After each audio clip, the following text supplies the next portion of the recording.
We're going back to downtown Indianapolis and Lucas Oil Stadium for the NFL Combine, where Fernando Mendoza and the quarterbacks took center stage. Mendoza sat down with our guys to talk about his NFL future. For more on what he had to say and what's to come in his very near future, for the Heisman winner, we take you back to Indy. We're here still in Indianapolis, 2026 Combine. And we have all just spoken with Fernando Mendoza, the presumptive first overall pick. That's Aditi Kinkhabwala. That's Ran Carthon. I'm Ryan Wilson. And Aditi, I'll ask you, since I've talked to Ran frequently over the last 12 months, mostly about Fernando Mendoza, what were your thoughts about the young man who's probably going to be the first overall pick? Can we start with demeanor? Yeah. So his resting face is a smile. And I begged him to look at the camera and frown. Do you think he could do it? No, he could probably snickered as he was. That's exactly the point. And it's not just his optimism. It's the fact that he's got that cool about him. Ran, you were just saying this about being in a city like Vegas. He's very confident. He's very self-assured. You can tell how he's been raised. And I even said to him, Clint Kubiak described you as a winner. What's the one word you would use to describe yourself? He said competitor. He said, I think back to those losses, that 1-point loss to Caleb Williams, the 1-point loss to Cam Ward. He said, it's my competitiveness that gets me to where I want to go.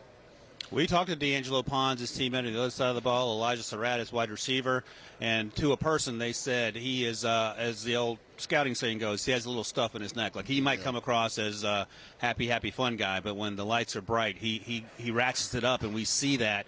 What were your impressions of Fernando meeting him in person for the first time? No, it was my first time meeting him, like you said, Ryan. And, I was prepared. You watch the interviews, and, it's some people are hit or miss on what they feel about just him being genuine. But like you said, Aditi, I think that's genuinely who he is. Yep. And I thought when he sat down with us, Ryan, I thought we got a different version of him than I felt like he was comfortable. Yeah. He was comfortable talking to us. And you mentioned, and I think you mentioned it as well, the competitive nature. You could feel that when he's speaking, because we have this term, they have this term in scouting called a South Florida kid. Right, and I always challenge him. That's a scouting term? Oh, yeah, I'm like, I'm a South Florida kid. What does that mean? There's different versions of that. And so hearing you talk about his teammates saying having some stuff in his neck, to me, that screams 305. That screams Miami. And because you don't think about him being a Miami kid, having gone to Cal and having finished in Indiana, but he's a Miami kid that grew up in that area, fighting and scratching for everything he has. We asked him about some of those tough defenses that he played in high school. And so he's always had to compete, and that was the one thing that stood out about me. I think he will be able to go, whether it's Vegas, whether it's Jets, whether someone shocks the world and jumps up and trades for him, well, whoever it is, I think you're getting a guy that's going to come into the locker room and everyone's going to have some love for him. Because of the authenticity. He is who he is, and he is unabashed about this. But as we're talking about Vegas, we sat with John Spytek the other day. I asked John Spytek about Tom Brady's involvement. Should you choose a quarterback in that quarterback's development? He said, of course, Tom Brady's involved in everything. And I asked Mendoza, what's the one thing you're most excited to really glean from him, learn from him? And he said his process, his preparation, what he does, how he trains with his body.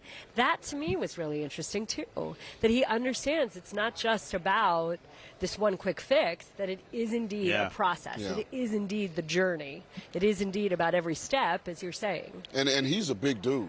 You don't realize he's bigger than I realized. You don't Ran. realize when you stand up, it's like, oh, hey, what's up, big fella? He's got broad shoulders. Yeah, he's a big guy. He's every bit of 6'5". I don't know what the official verified measures were, but I would go out on a limb and say he's probably right at the 6'5" range, maybe 6'0", 4, 5 or ish. But he felt like he was 220s. Like he's a bigger dude than you expect. You said this earlier today when we were talking to some other quarterbacks. The two people whose eyes you should be drawn to in an NFL building are the head coach and the quarterback. And I'll give producer Noah credit for this question.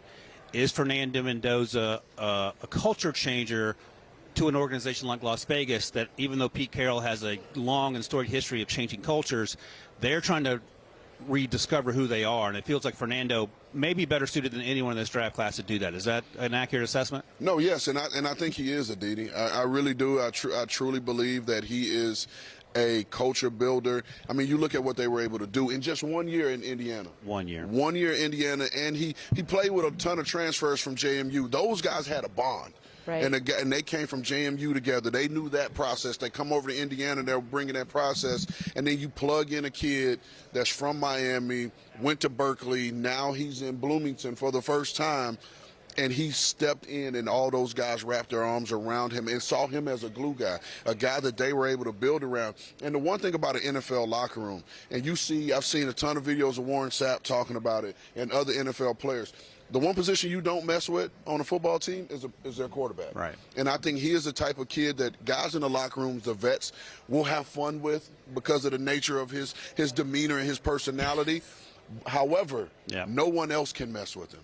This is our guy. It's your little brother. This is little brother. We may make fun of him a little bit, but we're going to protect him. And I think he has the type of stuff to him that will rally the guys, and I think everybody will be fired up to play with him. We meet rookies that look like they're ready to defer, that they're going to wait their turn a little bit, and we meet guys that we know will be elected captains as soon as they get there. Whether Max Crosby is there or not, I don't see Mendoza deferring to anybody. I don't see him being afraid of a guy like Max Crosby, and that is a credit to him. No, absolutely. You know Cam Ward really well, and we talked to him last year at the Miami Pro Day. Obviously built differently, but obviously inherently a leader. Any similarities with Fernando in terms of that leadership quality based on your limited interaction with him? Yeah, I think the leadership looks different. Yeah. Right? There's different levels of leader. There are different terms in which you want to name your leadership. Cam Ward is I'm in your face. We're going to do it together, but I'm not afraid to call you out. And I'm not saying Fernando is afraid to call you out. It just looks different, right? And so I think both of these guys are the type of leaders that you come in. You mentioned a rookie that's not going to defer, a rookie that's going to come in and be a captain. Cam Ward had to see on his chest. Yep. That's right. And I don't think it was just because he was the first overall pick, because I do believe this. I do believe if you look at most teams, whoever the starting quarterback is the captain. Now, whether that person stays the starting quarterback throughout the season, they were voted captain most likely because they were the starting quarterback. Right. But I think Cam Ward is going to be a guy that's going to be a captain throughout his career. I think Fernando Mendoza will be a captain next year and be a captain throughout his entire career. When we talk about Cam Ward, though, there is one distinct difference here. I mean, there are many differences in styles of leadership, but one thing is that Cam Ward is absolutely all ball. That's all he thinks about is ball. Fernando Mendoza is on LinkedIn. He's very interested in the finance world. This has been a little bit of a storyline. You know as well as anybody that there are a lot of coaches that don't like outside interests. Right. So you guys talked to him about this. How do you feel? Is this a big deal? Is it not? Does it make him a more diverse person? I don't think so, Aditi. I don't think this is a big deal because we're talking about the evolution of the athlete. If you look at most athletes across all sports, everyone has outside business interests because they're taking advantage of the platform that they're given to maximize their potential to earn. And we can't say that it's a distraction now when we have college athletes getting NIL money, doing all these sponsorship deals, and that's a part of the business of football. Whereas back in the day, it was you supposed to be all ball. I've said this for the last couple of years, particularly around the NIL space. Us old heads that have used to being scouting a certain way, we have to start evolving. We have to start evolving our thought process and how we view these young men. I believe we're getting a more financially astute player. Yeah. These guys are already paying taxes. These guys already have LLCs, and they understand business in a way that the player from my era came in. We didn't know anything about paying taxes until we became NFL players. So we need to evolve. And because it's more of them coming in than it's us in this business at this point. So coaches are going to have to evolve. Let that man have his LinkedIn, right? He could be doing a ton of other things in Las Vegas. If he wants to be on LinkedIn, trying to find some buddies to network with, leave the guy alone. You're all good. But do rookies still have to carry helmets and shoulder pads? Oh, that goes without saying. Like, you're still a rookie. You're still going to have to do the rookie dinner. You're probably going to have to buy food for the plane, which – snacks for the meeting room. Yeah, I'm sure he would do that as a leader. He probably would do that on his own anyway. Some good Cuban food. Listen, my favorite. Cuban food and Jamaican food, especially down in the 305 in Miami, you can't go wrong. If only Florida or Florida State had decided to sign Fernando Mendoza. Listen, how much have we talked about that off camera on the pod? That's right. That's like how? Don't have those Aditi, regrets. how does he skip all those cities in the state of Florida and end up in Berkeley? And he had committed to Yale, so he's no dummy either. And what is your tagline? What do you always say? Aditi, I always say don't overthink it. Don't overthink it. And that is usually talking to myself about things. Aditi, Kinkhabwala, Ran Carthon. I'm Ryan Wilson here in Indianapolis at the 2026 NFL Combine.